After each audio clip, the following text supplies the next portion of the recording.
It was meant to be the spine of a new Britain, a statement of intent for the 21st century. HS2, a project promising to connect the nation, shrink distances, and power a new economic age. But what began as a grand vision has become a symbol of division, delay, and spiraling costs. This is the story of how Britain's biggest infrastructure project lost its way. The plan, first unveiled over a decade ago, was breathtaking in its ambition.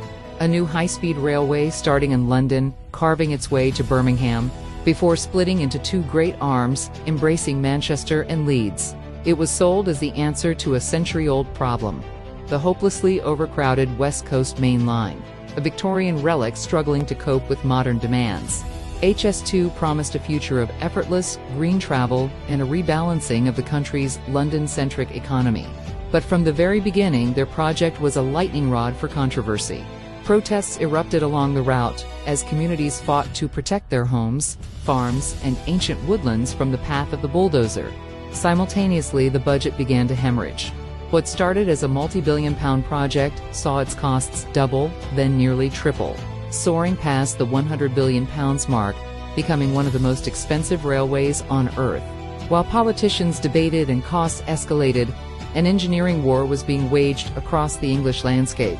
On the ground, an army of engineers and construction workers began the colossal task of building Phase 1. Giant tunnel boring machines, each a moving factory, burrowed deep beneath the Chiltern Hills and the foundations of London. Across valleys, immense viaducts began to take shape, concrete and steel monuments to a vision that was already starting to fracture. Then, in October 2023, the dream was officially broken. Citing unsustainable costs and delays, the government announced the unthinkable: the northern legs of the project were cancelled. The lines to Manchester and Leeds, the very connections meant to power the northern powerhouse, were erased from the map. The grand Y shape was reduced to a simple stump. What's left is a project of immense scale but curtailed ambition.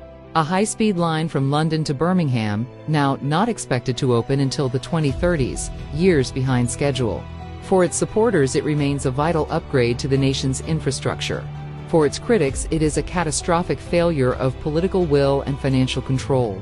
A stark contrast to other nations that are building bigger, faster, and cheaper. As the drills keep turning and the concrete keeps pouring, the question hangs heavy in the air: will the new railway be a vital artery for Britain's future, or will it stand as a monument to a broken promise, the most expensive mistake in the nation's history?